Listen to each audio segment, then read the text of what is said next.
Hi there, YouTube fam. So today I'm sharing my recipe for homemade mac and cheese.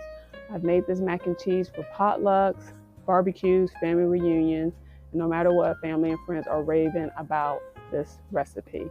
So today I'm sharing my recipe. Keep watching for a tip towards the end that really helps for a creamier texture. Let's get started. First, we're going to heat the water for the pasta. You can choose to add salt now or add it later. So while we're waiting for the water to boil, we're going to go ahead and mix the dry ingredients, starting with 2 tablespoons of all-purpose flour, 1/4 teaspoon garlic powder, and 1/2 teaspoon of sea salt. And we're just going to mix this to combine, and we're going to set it aside.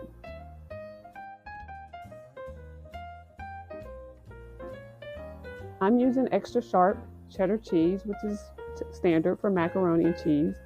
I'm also using Gouda. I'm choosing to shred my cheese versus buying it pre-shredded because when you shred it yourself, it just seems to make for a creamier macaroni and cheese. It doesn't have the chemical in the cheese that keep the cheese from clumping together, and we actually want it to clump. We want that just helps to make a creamier macaroni and cheese.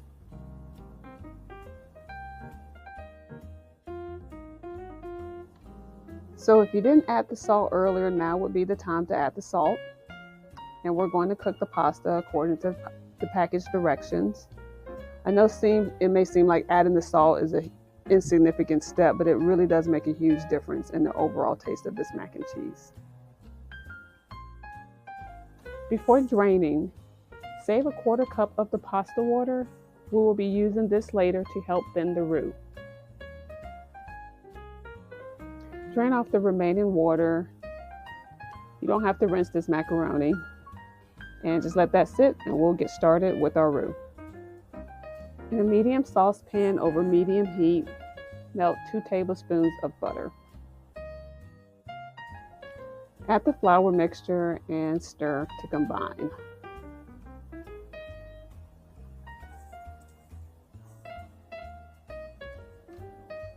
I'm going to let this mixture cook for 1 minute till it's a nice slightly brown color.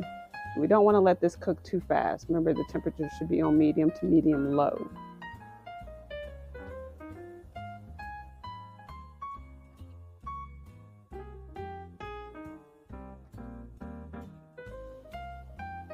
Add in 1 cup of milk.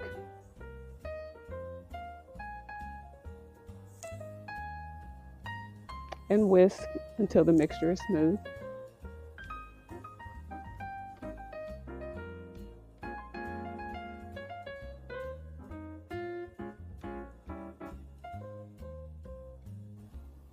Add in 1/4 cup of sour cream, or you can use Greek yogurt. Both of them works just fine.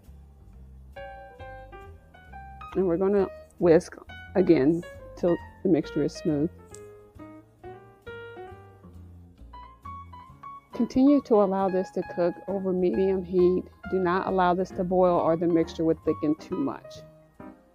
While the mixture is cooking, we're going to add about 1 teaspoon of the pasta water that we had set aside.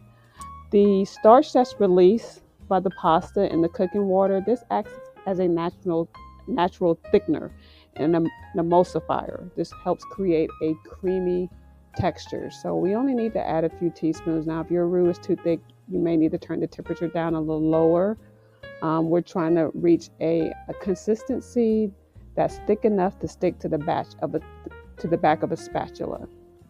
So once it reaches that, this roux is ready to go. We're going to turn the temperature down low, and we're going to add in our cheeses.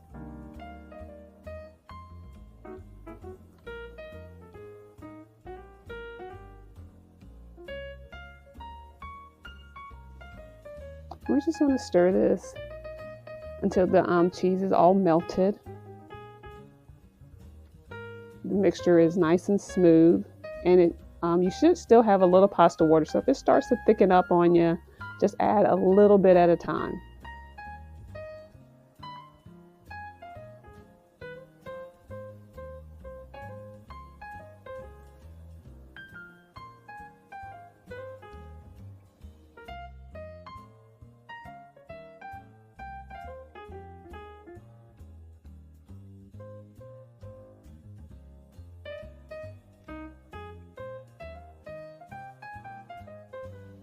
Once the cheese is fully melted, we're going to turn the temperature, turn it completely off at this point.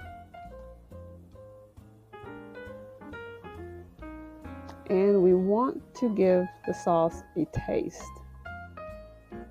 You may want to add a little bit more garlic garlic powder, or a little bit more salt, according to your preference.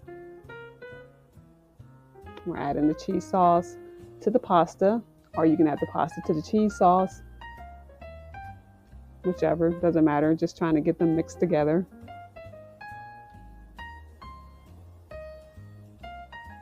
If you made this, or if you're gonna make this, it would mean so much to me if you would leave a comment below and give this a thumbs up. This will help in the algorithm of showing more videos like this from my channel.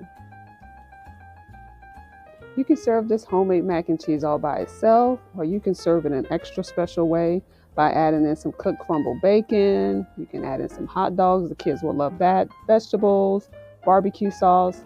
This really is a great base for really anything that you're willing to mix with it. Thanks so much for watching. Leave a thumbs up. Hope to see you again.